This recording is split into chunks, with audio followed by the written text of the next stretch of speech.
and you know, I identify with the Korean culture. I've lived in Korea. I speak the language. I have the Korean look now. I look completely Korean. If you didn't know who I was, you would just think I was a Korean person, not a man or a woman, just a person.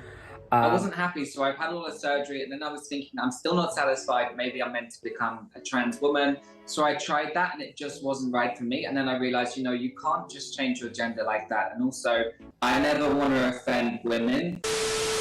So the jig is up, boys. It's over. It's time to tell the truth. For years now, I've done this funny little bit where I act like a man. People think it's funny when I talk about my balls, cause I got none. Where is my nuts at? I really like the validation, but after seeing Oli London come to his senses, I just stopped my tracks and asked, what am I doing? What am I doing with my life? Like, this isn't even a funny little bit anymore. I've genuinely made life changes. People call me Mylle now, and that's a boy name. People use masculine pronouns for me, and it's not a joke anymore. I present myself as a man and live my life accordingly. Man, I even got top surgery. My tits are gone. That's how committed I am. Do you think it's too late for a refund? Do you reckon they still have my breast tissue over there? I don't know, I'd have to go give them a call. I was on my way to get on tea, like, as a joke. It's funny because women aren't supposed to be men, you know? But I'm done with that. I am done with the woke agenda. I'm sick. I'm sick. You can go home now. Blue hair and pronouns and all. You. I'm a Christian mother of 5. My God-given name is Margaret, and I'm a proud army wife. I have been for 20 years now, and I only cheated on my husband once. Muggen Mylle was just a side hustle. You've all been fooled. You. But I've come to realize that actually I am a man, and I want to stay as a man. So I'm going to revert to my original pronouns, which is he, him, and 𝒄𝒎𝒏𝒕. So these are going to be my pronouns again, and I really do appreciate everyone for respecting my pronouns and calling me she, her during the last 6 months when I identified as a Korean woman, because I had a very similar look to Rose from Blackpink. Oli London, as you might recall, has been YouTube's dumpster fire for quite some time now. Literally no one respects him, no one takes him seriously, and I mean, why should we? So I feel like now I need to go to Korea and show the Korean people my new nipples, show my new nose, and ask them, do I look Korean? Like, am I Korean? What do you think? No, I don't think so. Oli, I'm afraid that constitutes as harassment. Leave the Korean people alone, thank you. You're a massive troll and a joke of a person. If you've been on any given platform for more than 5 minutes, the likelihood is that you've stumbled upon one of these people before. More commonly, it's a faceless user making inflammatory comments to get a reaction like, I fucked your mom. But in recent years, trolling has more or less become a legitimate career path for some, and if sex work is real work, then so is trolling, I guess. Because we were watching The Producers and they had like Springtime for Hitler, and I was like, oh, that's cute. And then he was like telling me, I'm like, well, what did Hitler do? That was so bad. Oh my God. And then he told me. I have to beat you. I have to beat you. Just look at 𝒄𝒏𝒕. She's actually excelling at both, and I mean, I respect the hustle. I respect a jack of all trades. In her humble beginnings, Trisha was making groundbreaking videos such as, do dogs have brains? Like, okay, dogs can't talk. So do they have brains? Like, yes, they walk, but it's because we're telling them to walk. Just like if I were to tell my computer to turn off, it would turn off. Like, it doesn't mean my computer has a brain. Do you know what I mean? So, okay, dogs can't talk. Like, yes, they walk. So someone's like, no, they have brains. And I was like, okay, but they can't talk. Wait, hold up. I think she actually got a point here. My anti-vax aunt had a chihuahua imported from like Russia or something, and it was acting really off. Like, it was clearly something genuinely wrong with this dog. So they performed a brain scan on it, and that's when they realized that like half of the brain was just